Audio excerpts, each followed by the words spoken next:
Hi everybody. If you're in Melbourne, I hope you're going okay. We're in another lockdown, our fourth lockdown, the second this year, and my heart goes out to everybody here in Victoria. I don't know about you, but with the announcement of another lockdown, my body went into a complete just trauma response almost. I felt exhausted, overwhelmed, and I just really struggled to kind of plan for the week ahead. And maybe that was just some of those unrealistic fears that it would be like it was in winter last year. So if you're in Victoria, take care of yourself. I guess that's all we can really do. Hopefully this will pass and we'll get through it together. In today's interview, we have a return guest, Kate Taylor, and Kate shares some of her tips and tricks for your resume, for getting the jobs that you want. Some things to put in your resume. You must write a cover letter. I cannot tell you how important that is. I've just gone through a round of recruitment for some admin support, and about half of the people didn't include a cover letter and they were automatically rejected. So you must put a cover letter, and she gives some tips on how to target that for the specific job that you're after and how to give yourself that competitive edge. I hope you enjoy my second episode with Kate. Hello and welcome back to the podcast, Kate. How you going, Kate? Hey, good, thanks. So for those who are fans of the podcast, or even if this is your first time, welcome. Kate and I did an interview, I think it was around episode 24. So this is Kate's second time on the podcast. Our first episode was talking about making first impressions. So I think if you kind of look through the old podcast feed, you'll find episode 24, you don't get a second chance to make a first impression. And now we've got Kate back to talk about recruitment and applications. Yes. Exciting. Yeah. So we decided to do this podcast. I guess what sparked it for me is I'm in the process of recruiting for my Practice the Therapy Hub, and I can see a lot of movement of people in the field with moving into private practice, moving across jobs, people finding new pathways with new jobs that have been created. So I thought it'd be a really good chance to have a chat about how do we make our applications stand out. So I guess that can be the first question over to you, Kate. Maybe actually I'll rewind again, just get the audience to have a listen to who you are and what you do before I launch into a question. Sure, sounds good. So tell us, what do you do? And all about you. Okay, yeah. So I'm the founder and managing director of TaylorCare Group, a very exciting business that I've been part of and running for 8 years now. Very hands-on in the business. I run a recruitment agency in the community services sector for the past 8 years, and more recently been running telehealth services for people during COVID lockdown, counselling services. So yeah, that's been really exciting to be part of, and obviously seeing a lot of shifts and changes in the industry and the market since COVID and the pandemic and things that are happening. So it's a great time to, I guess, reassess and think, how do we present in the market? What are we doing? What does our applications look like? And how do we show up, in this marketplace? And I've come up with some new ideas that I think might help some of your listeners. Wonderful. Thanks, Kate. So I guess we wanted to kind of start with, how do we make our applications stand out? And I guess we're talking more specifically allied health in this context. I'm sure maybe other people have different tips, and different industries might have other things to kind of consider. But what are some of the things that allied health, with thinking social workers, psychologists, counselors, maybe occupational therapists, speech paths, that kind of industry, what can they do? What can they do to make their applications pop? Yeah, so that's our jam. We recruit for all those roles at TaylorCare, and the thing that I'm finding is that it's really important to be very proactive in this competitive job market. We're seeing a lot of roles, allied health, there's a lot of roles happening, and there's a lot of choice. So we've got job seekers who have so many roles they can pick from, and it's like, how do you pick a job? Whereas social work and counselling and psych, we're not seeing as much movement. So it's it's actually harder to find the job that you're looking for. So I guess depending on which role you're in or what camp you're in would be different. But some of the tips that I think might help would be to make sure you just be proactive with your job hunting. So a few times a week, jump on Seek, Indeed, Ethical Jobs, and just see what's coming up in your industry. See if any roles are of interest. Now, have a think about what you're applying for too. So, it's better to have quality over quantity and go for the roles that you think you really fit. But also another tip, someone said to me recently, oh, if the job's advertised for more than 2 weeks, I don't apply because I think I've got no chance of getting in. And I just want to remind people that, as advertisers, we can advertise our role for 30 days online. And if it's actually by law, you have to take that job down if it's filled. So if the role isn't filled, if the ad is still up, regardless of how long it's been on there, don't hesitate to apply, because you could be just the person that we're looking for at that time, and it could be 2 weeks in and you've applied and you're the perfect match. So don't let that stop you from applying. And if you're concerned that maybe it's filled or you're not sure if it's still available, give the contact on the job ad a call and introduce yourself and tell them about yourself and what you do, and say, hey, I'm really interested in applying, what's happening. Just be really proactive and don't be afraid to speak up and to give them a call, because then it makes you more memorable to the person that has posted the ad. So I get that when people call me, I actually give them a bit of time and talk to them, whereas if they hadn't called, I probably may not have contacted them and just send them an email. So it's definitely something to remember when you're applying for jobs. Yeah, and I think that's interesting because some of the, I think I've been in both as someone searching. Sometimes I leave things to the last minute and I don't apply till the night before something closes. But then I've also seen other people, they apply as soon as it comes up. And if they're the right person, that job gets taken down. So what advice do you have for people around, that you mentioned, not assuming that it's been taken just because it's more than a couple of weeks old? Like, how do they manage that?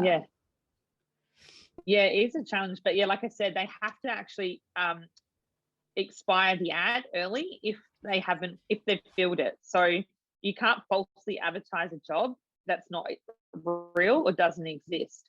So if it's filled, the employer should take the ad down. So don't hesitate to apply if you see it, regardless of how long it's been up, because there is a reason it's still there and it's looking for maybe you to apply. Great. So you mentioned being proactive and contacting people for a chat. I found this one interesting. I've had people contact me through email. And I have to say, I've been a bit disappointed by how that's done. So people will just say, hey, I noticed you're looking for this. I don't meet that criteria. Should I still apply? When we're saying contacting and being proactive, what are some tips you can share with people about how to do that well? Because that's your first impression. If that email is the first contact they're having with you, that's your first impression. So how do we do that well? Yeah, I think it's definitely, any communication you have with the employer, any calls, any emails, is that like your first impression. So ourselves down at the start, like don't say, I don't meet the criteria, like actually say, hey, I've noticed your role, do a bit of homework, look at the company's website, say, I noticed you guys specialize in XYZ. I've got 8 years experience in social work and really looking to get into counseling. This is my specialization, almost like a bit of a sales pitch of yourself. When I know it can seem awkward, especially in this sector, people don't like to talk themselves up. But think about what your referees say about you. Think about what your managers say that you do well. Like mention that, it doesn't have to be a full like cover letter, but it can just be a few paragraphs just to capture the reader's attention to say, hey, this person sounds interesting. I want to pick up the phone and talk to them. If it sounds like a standard application and you're just like haven't even bothered to check out the company's name, who the that you're in, standard sending to like insight, see who the staff are, see who the contact is, or give them a call and say, hey, I want to send an email through. Who's the best person to email? I'm more likely to read an email if someone's bothered to read my name, say, hi, Kate, I'm applying for this role, rather than just hi, or to whom it may concern, like it doesn't make me think you've gone to the effort to really try hard. So these are just some little things that I think stand out for me. I don't know about you, Marie, but I think that really it always impresses me, especially the phone call. When someone calls me, I'm like, actually, majority of the people I employ internally within recruitment business is the ones that have called and been proactive and said, hey, I'm really interested in your company. I've had some look on your website, seen what you're up to, would love to know more and see if you're looking for someone like me to join your team. Like that always impresses me rather than just sending an email, because we always get so many emails and we get flooded. Like even just leaving a nice voicemail for someone if they're busy, you know, it's just, it makes the person want to call you back. Yeah, I agree. And I've had so many people put through applications, firstly with no cover letter, which I'm sure we'll get to, but that's a big pet peeve of mine, not putting a cover letter, but also saying to whom it may concern, but then within the text having something like, and I look forward to working at your college. It's like, yeah, you clearly haven't changed that to suit the new place that you're applying for. You've Copy just, and paste. yeah, and it's not hard to, especially I've got such a big social media presence with the podcast and with the practice that it wouldn't be hard to find my name and say, hey, Marie, these are my passions. This is what I listen to. This is why I want to work with you. And I find that really lacking in a lot of the applicants that I've been receiving. It's what I advise my students to do, have a chat, give them a call, do some research. If you're applying for a job as a group facilitator and you haven't done that entirely, look at the framework and then say how you've met those other components and you're willing to learn, and here's some training that you could do. You got the job and you come prepared for that, because I think we've talked about before in another episode, being teachable and being a learner is such a valuable skill set. So if you haven't done that learning, that research to even put it in your application, you're not putting your best foot forward. No, exactly. And that's the thing. Yeah, it's our you can never, redo a first impression, and you've got to think of your application, your phone call, all that is like your shop front, like you're presenting yourself in the marketplace. And if you have just like lack attention to detail, lack effort, it shows. And it's gonna, if you saw a shop that didn't have a nice display in the window, that didn't have some nice imaging or branding, or it wouldn't entice you to go in, right? Like if it just looked like a shop that's a bit run down, that hasn't maintained their image, it doesn't make you feel like, oh, this is a place I want to go. So you have to give people that, in how you present with your application process. So I think that's really important. So, we've talked a little bit about the actual physical document, and we'll go through a bit more tips. What do you think about people enrolling in, like if they've got a real interest in pivoting in their career and moving from, let's say, they've worked in adult psychiatry, mental health sort of space, and they want to work with children. And so they're looking for any job in that field. What would you say to the idea of, enroll in a few short courses, currently put certificate XYZ currently under progress or enrolled in, like actually showing that you're attending some extra training to beef up your experience, like not just the written document, but actually show that you're eager? How does that kind of sit with you? Yeah, I think as we were saying, it's all about being teachable. And I think if you can show that you've been proactive, you've research courses you can do, or if there's short ones you can do them. But if it's like an actual or certificate or postgrad study, then obviously I would do a brief if it's actually necessary for the role you've got, or whether you've got enough like transferable skills that someone will give you a chance. So just really think about what it is that you're lacking in terms of that skill set, trying to transfer into something else. And doing some extra courses on that is always going to be a benefit and show that you're proactive in learning. I think the main thing is you don't have, like I hire people who have actually in my business recently who have come from different industries. And I've seen their talent and seen how their skill set and how it can transfer across. Now, I guess I'm very open-minded manager and business owner, but it's important. I look for their the personality, what they bring, their energy, and the culture fit, how they're going to fit into my culture and the way we work, and then how teachable they are. And if those things meet up for me, then I'm willing to give them a chance. And so, I've got guys come from like the further education space, recruiting international students who lost his job in COVID. And he's now come on as our, admin person and helping us in the business. And, he's learning all about, the customer service and the recruitment side of things. And he's got a lot of transferable skills that I've brought across. So don't think you don't have a chance if you don't have exact skill set for what they're looking for. If you kind of tick 70% of the boxes, then go for it. But just remain teachable and proactive in that you want to upskill in that area. Yeah, absolutely. And I would even go one for, I'm an avid learner. Like I'm almost would say I have a problem for buying too many online PDs and books. But I would almost say, especially now with COVID, so much training has gone online as an access anytime.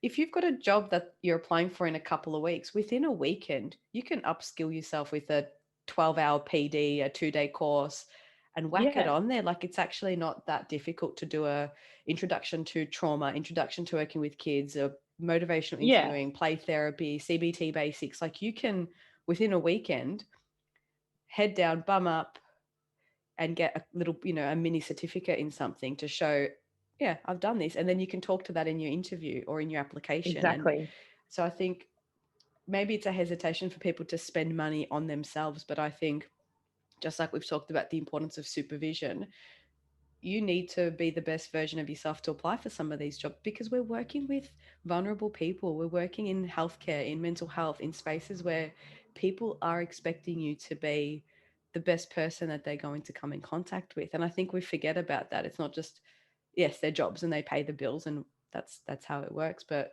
you also need to be doing that little bit extra, I think. Yes, exactly. I agree. All right. So we've had a pandemic. Australia's come out pretty well considering, and I think Victoria a little harder hit than you guys up in New South Wales. But why is now an ideal time to move jobs? What's happening in the market, in the job market? So I've noticed, there's a bit of a shift, and I think some people are really hesitant to apply for roles right now and to move because they're afraid of the job security. So say if you've passed probation in your current role, even if you're not really happy, is kind of a lot of people just putting up with things because they're worried about job security long term and the ups and downs of the pandemic. And while we're still waiting for the vaccine in Australia, it could still have another flare up or lockdowns could still happen. And so I think people are a bit nervous about that. Also, people are apparently, according to Seek, people are getting counter offered from their employer when they try and leave. So they're applying for things, they get a job offer, and then their current employer tries to counter offer them. So really think about, if someone gives you a counter offer, would you still want to stay there or not before you start applying for jobs? Because it does use a lot of energy going for jobs and applying, but also, realizing, is that the kind of basis you want a promotion or progression or more money in your current company, is that you have to threaten to leave? What kind of impression is that? I think long term, most people that do stay when they get counter offered end up leaving within 3 months anyway. So the average. So just be mindful of that when you do get counter offered potentially, but also be mindful that I'm noticing a bit of a shift. But what I'm seeing is that people that haven't been happy in their role, who've kind of stuck it out during the pandemic, if you are willing to take even change, I've been getting people packages that they could never have dreamed of. So you might have felt like you're in a job that was a stepping stone. I had a manager I just placed recently, last week actually, and she'd been she took an operations role in a startup NJS service during COVID, and it hasn't worked out for her. And then she came to me, and I was able to get her an executive manager role in a really well-known not-for-profit. And so after 4 months of working in this company that's just been stressing her out, not happy, she's made the bold move to apply for something else through us. We've got her a job, and she's ended up getting a $24,000 increase in her package that she wasn't getting. So people are paying up now that they weren't before. So if you're looking for that pay rise, looking for that opportunity to progress or something new, this is the time to start looking, because people are willing to pay for that in the market I'm seeing at the moment. And I'm curious to hear what you have to say, but I've seen it in a lot of the groups that I'm a part of. I think you also have to have the goods to back that up. I'm seeing a lot of graduates or, 1 year out practitioners sort of trying to negotiate salary. And it's like, look, I think it's go, but you're still a graduate. Like your degree, even if it's the 6-year psychology pathway or the 8-year clin psych pathway or 4-year social work with the added years of mental health accreditation, that is then the minimum you need to get into some of those jobs. So you still then enter the workforce at the bottom of the food chain, for lack of a better phrase. So how do you feel about people knowing their worth, but also being realistic about what they bring to the table? Yeah, so I think that was a case where she, someone with 15 years in the industry, so she had that kind of thing to back her up. And I think for new grads as well, just being really humble about where you're starting from, because you don't want to come across as too like focusing on the dollar sign. Think about the opportunity, the job, the going to get. Some jobs are job here, so yeah, you might want 90K job, but you might have to start at 70 and work your way up for a few years. There's a lot to say. Take the time to learn and grow along the way. I feel like, if you go at a high level straight away or go at a higher salary straight away, you kind of don't appreciate it or have an appreciative journey to get there. And I much turn in life and career by experience, and you can't, no qualification or university degree can beat that. So you need a mix of the two to be able to command a high salary. Yeah, excellent. Thank you.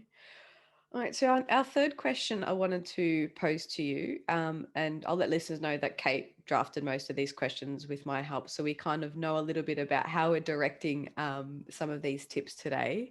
But what are recruiters and employers looking for when shortlisting applications? So let's say we've put out job ads or we're engaging with a recruitment service like yourself, and resumes and applications are coming in. Yeah. We tend to go through a process of shortlisting. What are we looking for? What are some of the key things? Yeah, more than ever, say companies had to let staff go or programs have shut down during COVID, they're now getting funding, they're having to recruit, and they've got a mass volume of people to look at. So you want to stand out in your application, but also make their life easier by making things very clear from the beginning with how you present.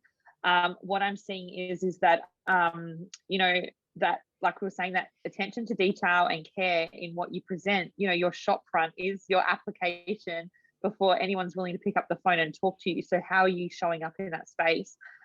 Think about, if you've been in jobs for a long time and you just keep adding your last job to the top of the CV and you haven't revamped it like for 5 or 10 years, it's time to refresh. It takes a couple of hours to redo your whole CV. There's templates online, and I'm happy to give a template if people want it, but that I recommend. But even for me, like as a business owner, I've run my own business for 8 years. I was going for a business award recently, and I had to redo my CV, and I was the same. I hadn't redone it like for 10 years. I just kept, because I've been running my own business for 8, so I didn't need to, right? But I was like, you know what? I actually need to practice what I preach and actually give my CV a revamp. And it took me a couple of hours. But it looks so much better now, and it's so much more clearer. And you don't overdo it. So I would say, if you've got minimal experience, 2-page CV is great. If you've got a lot of experience, try and keep it to 4 pages. Like, don't overdo it. Keep it clear and concise. Keep your little bio at the top. I always like to read that. And then your qualifications, and then your work experience. So it's very clear when I'm looking as a recruiter what experience you have and what your qualifications are, because that can determine what role you're suitable for. So that's important. And just definitely don't, like, if you haven't done your CV in a while, it's time to revamp it and get it looking more just graphics and images, even a photo. Some people don't like having photos, but if you've got a nice headshot, it makes you memorable. Whereas if you just have a standard Word document or PDF, it's just a bit boring, and you're not remembered. But someone who has a nice, I see CVs all the time. And actually, funny enough, in 12 years in recruitment, I've very rarely see any CV the same. And so there's so many variations that people can come up with for CVs. But yeah, there is definitely some things that look better than others, that's for sure. Yeah, absolutely. You did mention around refreshing your CV. I think some people are a little bit better at updating their cover letters, but not as thorough in, you often see people have, let's say, their job, case manager at XYZ service and dot point, dot point, dot point of all the different things.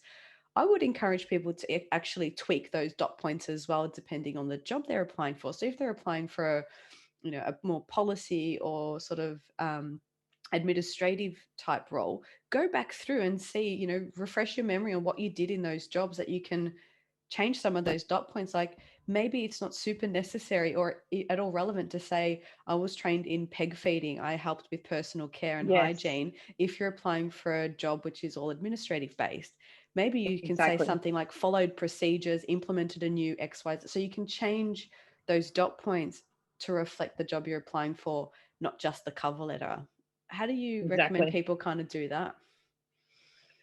No, I think that's great advice. If yeah, and it's definitely, like, I have a few versions of my CV. So you might have one that's for going for child protection roles. You might have one that's for mental health roles, one that's more admin, like policy management roles.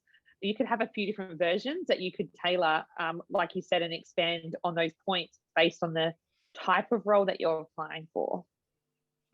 Absolutely. All right. Well, I'm glad that it wasn't just a weird expectation that I had, but it's something that I've been telling some of the students and sort of the graduates that I've worked with, and in supervision as well. I guess job hunting comes up a lot, and how we kind of put our best foot forward. What's some of the tips you have for people if they're not good at the resume bit? I know some people can be brilliant practitioners, but they're not great at either articulating how they've done what they've done and putting that into a nicely formatted piece of paper. Are there any DIY tips? And then what can they outsource? What are your suggestions on that? Yeah, I think it's definitely, we often are great at our jobs, but not great at selling ourselves, especially in community services. I see it a lot. People are really amazing. Even the most experienced people, that lady I just placed, who's got the 24K increase on her package, like, she was like, even said to me, oh, I think I really undersell myself. And I was like, yeah, you do. Like, you actually have all these amazing skills and experience. And sometimes it takes a recruiter or someone else, that a manager or someone that you've worked with, that can say, hey, this is what you do really well. And how do you present that? And I guess it's not, confidence is contagious. And so it's not about, being arrogant or up yourself. It's actually about being confident in and clear on what you bring to the table in how you present. There are definitely some format, you can Google CV templates online and look at some different ones. But if you're looking for a more customized service where you've kind of done your CV, but you're not sure if it's on the right track and you'd like a professional to help you with that, a service we offer at TaylorCare is, future-proof your career. So we've run a CV writing service and cover letter, so we can actually edit your cover letter and CV to make you stand out and shine. We helped some new grads recently do that because they were just not getting a look in for jobs, and we're able to, through talking to them, really looking at what they've done and nutting that out and actually expanding on their CVs and cover letters, gave them that edge when applying for roles. So that's something. It's always easier for someone else to promote you and say what you're great at based on talking to you than what it is for yourself. So definitely reach out if that's something you might need at www.taylorcare.com.au. And it's from $149 upwards. There's different packages depending what you need help with. But yeah, it's definitely something we found helpful, especially during COVID for new grads. I think that's really important. And I think there's a bit of a hesitation, in particular in the welfare, allied health, sort of healthcare space, around investing into yourself when you're looking at recruiting. But, if getting the right resume and spending the time with someone to get that done in a way that stands out, if you get a job a week earlier than somebody else, you've paid for that back already. If you get a job where you negotiate an extra professional development opportunity or an extra training or some supervision, you've paid for that back already. So it really does pay itself back. It's an investment in getting you the right job. Exactly. Yeah, I think, you've got to, put your best foot forward and, present for the job you want, not the job you've got, and make sure you show up in that way in how you present in your CV, in your emails, in your phone calls, in every area of the application process. Show up like you have got that job already and go after it. Yeah, awesome. And I think, I mean, I wanted to add in some DIY tips that I think it's, I would never send an application through without having someone else proofread it. I can't believe how many I get with huge errors, really bad formatting. You know, if you send it as a PDF, if you're not sure if your Word doc will format properly, like proofread it, print it out, read it out aloud. Some things just make no sense at all. And that's really concerning because part of the roles sometimes require, you know, case noting and writing reports. And I think if you can't do that, or you're not prepared to invest in the time, you're not standing out. And it's a shame because I think you're right. There are some people undersell themselves and might actually be good practitioners. But if you've got a dozen resumes in front of you, you look for the best ones. Like, that's just the way it goes. Yes. Yeah. And I think that's something that's very important point, is that, just attention to detail. So when we, as a recruitment company, one of my things is I don't change your whole CV when I send it to my clients. I try and keep it the way you've written it, because I want the employer to see how you write, how you present, how you show up. Obviously we edit if formatting is an issue, but being, we want that to show the employer how you stand out and why you're different. We don't want everyone to look the same standard format. That attention to detail is critical, because it shows, can they do report writing? Can they, do case notes like you said? And are they going to show up in the way that is how we want our brand to be represented in the market? Yeah. What do you think about adding in like buzzwords or power words without follow-up? So I've seen a lot of cover letters that say, I'm passionate about this and I have proven experience in this, but they haven't actually listed what that proven experience is, or they haven't sort of attached a key selection criteria and said, I have proven experience in managing complex cases. My role at this company included blah, blah, blah, blah, blah, and which I was responsible for. So they're throwing the buzzwords out, and passionate drives me nuts. I'm so sick of saying passionate without follow-up. Proven without an example. Like, there are these buzzwords thrown out. And I get it. I know you're passionate because that's what you've studied. You're looking for a job in the field, but how do you get that across that it's genuine and it's backed up with tangible things that an employer is looking for? Yeah, so one of the things you could do is actually look on their company's website and see what their values and mission is. And actually, because a lot of people question, how do you meet our values and our mission to fit our culture? So it could be just looking at seeing their values and mission, and it might be, integrity, honesty, and like something like that they list as their mission, and actually listing that and how you meet that. Like, that's got strong integrity. I have always upheld confidentiality of my clients. I always go the extra mile. Like, actually give example to back it up, like you said, not just using it as a buzzword, is really important. And definitely that's something I know employers do look for. Do you think, I mean, I know in the private practice space, we talk a lot about niching down and how if you kind of know your target audience, you can then create your whole vibe around that. So you would have the same recruiting for the healthcare space. You're not recruiting for IT, you're not recruiting for other agencies. So you can become really good at what you're doing. Do you think people searching for jobs are sometimes too scared to say, this is my specific skill set, because they want to make it look like they can do everything so that they can be more adaptable to a job, but then they don't actually appeal to anybody?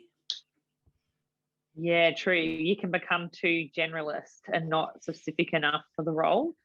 It doesn't take long to edit a CV or a cover letter to match the company you're applying for.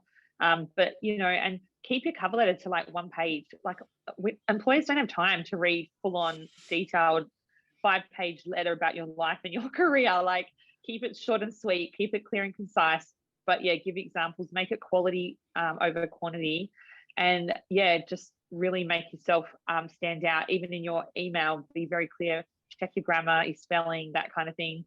It's not always that. Make sure you just run it through spell check, like actually have a think how it looks, because that you're being judged on all those little details. Absolutely. And yeah, I think it's important to take in, to account all the things we've talked about. So once you know the job you want to apply for, research it, look up anybody that you can see on the website on LinkedIn, or check out if they've got a Facebook page, check their socials, see what they're about. You can get if it's a local disability service and they're running picnics and fun runs, then you might actually think, oh, I do that. And that might be part of your cover letter, where you say, in 2019, I was part of a group who ran the XYZ marathon and we raised money for this charity, and it's something I'm really passionate about. Like, you can then tailor your application for each job, and I think that's really important. Yeah, no, that's would definitely impress me if someone did that. Ran a marathon, me too. I know. But it's interesting. I think those, and I've my partner is in a position where he looks at a lot of resumes as well, and we often kind of look over some of them together. Even something like that actually does stand out. If someone's like, yeah, I did run a marathon and I think it shows my diligence and commitment to training. It was a rewarding experience. Like, things like that, if people pitch it well, I think I still have in my cover letter, it's been a few years since I've used it, but that after high school, I went traveling through Central and South America, and I got a job teaching English in Ecuador. And from a young age, I was really interested in culture. Like, I've still got that in my resume. It probably needs an update, but I think it, yeah, at the time it worked. It had people realize, like, I have an interest in it. I have interests, and it's outside work, and it stood out a little bit. Yeah, I think that's really good.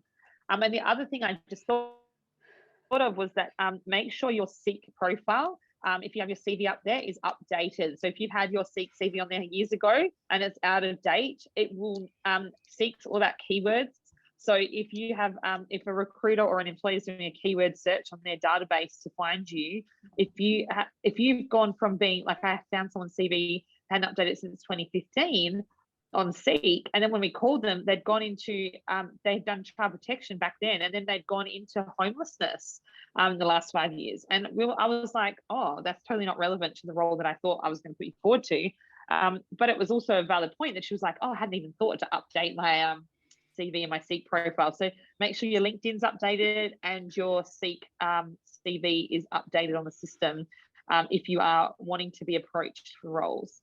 And I think there's a feature where you can on Seek where you can actually say, click a button or a tick box that says, yes, I'm open to being contacted for positions.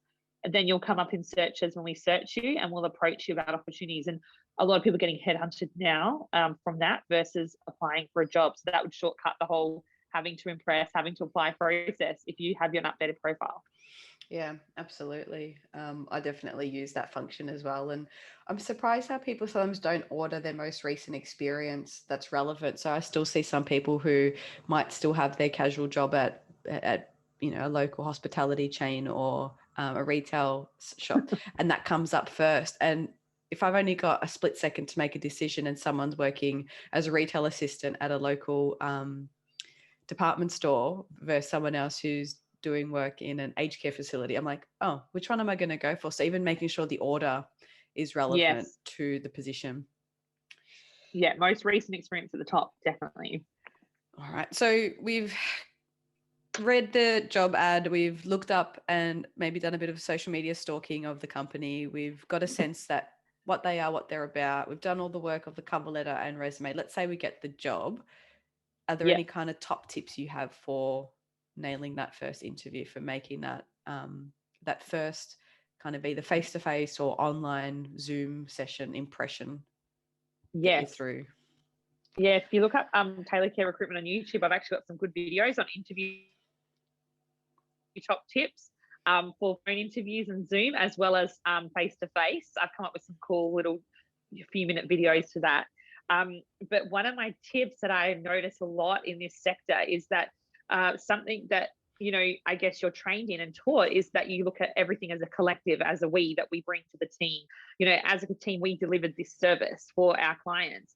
And, it's talking as a collective. So people in the interview don't know what you bring as part of the we. So what's the I that you bring to the team, and actually nailing that down. So it might be, hey, you're brilliant at dealing with in a crisis situation with a client, you're the person that goes in and calms the situation down and works with that client.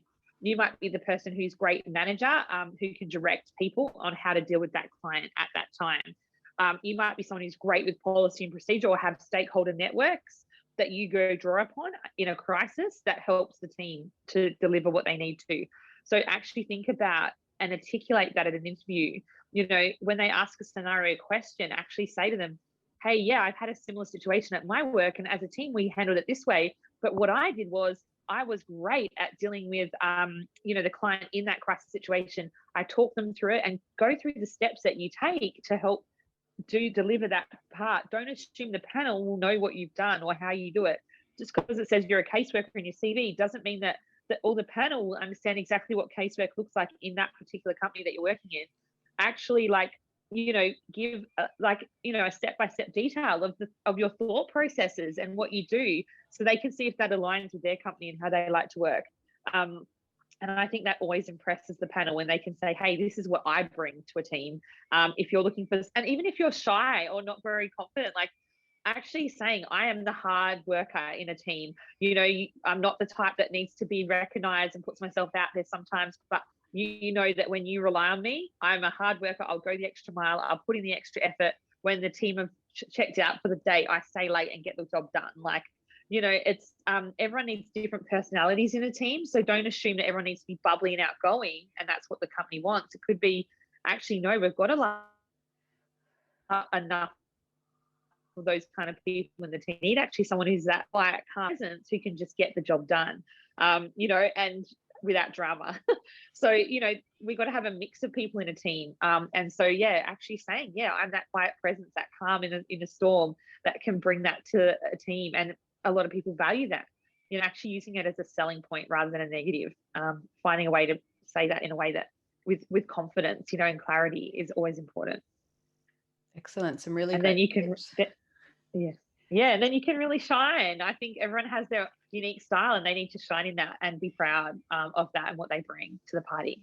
Yeah, so I think it's about being authentic, and both of us being Brene Brown fans, we incorporate a lot of that language into our work, but it really is about, this is who I am and these are my strengths, not sort of trying to pretend to be something you're not, because you do need a bit of everything in a team. You need someone who dots I's and crosses T's, and you need big ideas people, and you need people who are really diligent with policy and procedure, and you need people who are really good with complex cases, and you need some who are active learners and share information. You need a mixture, and you might be that extra bit that they're looking for. Exactly. All right. So do you want to mention again the places where people can find out a bit more about you? And I'll put some links in the show notes. So you've got your YouTube channel. Yes. We've also built a group that would love your listeners to join, the social work counselling psychology community that we've been growing on Facebook. So it's almost got 4,000 members now, and we're really excited to see that grow and build a community where we bring all the different specializations together as a community. So definitely join us on there. I'm also on LinkedIn and Instagram as well. So I'd love to connect with any of the listeners who listen to this. And if there are listeners who are in positions where they are the recruiters, what can they do if they're thinking, oh, this all sounds too hard, I want to pass it on to somebody else? What can you offer them? So we specialize in community services recruitment. So we do a lot with not-for-profits, NJS clients, and government. And we are able to take that pressure of recruitment away. We have different packages available for people, whether it's just a one-off role that they're struggling to fill, or long-term, they need to partner with someone who's going to really give them that consultative approach. We are definitely passionate about that. I'm an RUOK Community Ambassador with my lived experience in mental health. So I'm very passionate about helping mobilize workforces and teams and businesses through my work and my business. And we give a lot to charity. Every person we place into a job, we donate $500 to our charities that we support. So knowing that you're working around about, making money, we're all about giving back where we can, and we're making income to make an impact. So, when you partner with someone like TaylorCare, that we've got that heart and passion behind what we do, and it's not just lip service, but we actually do that in everything we do. So we have that care element. Hence why we've got the name TaylorCare Recruitment. Excellent. Well, thanks so much for sharing, and I'll put a link to some of those in the show notes, and people can do a bit of a hunt and find you if they need you. Great. Thank you so much. Thanks Thank for your you. time today. It's been great to chat. Bye. Bye.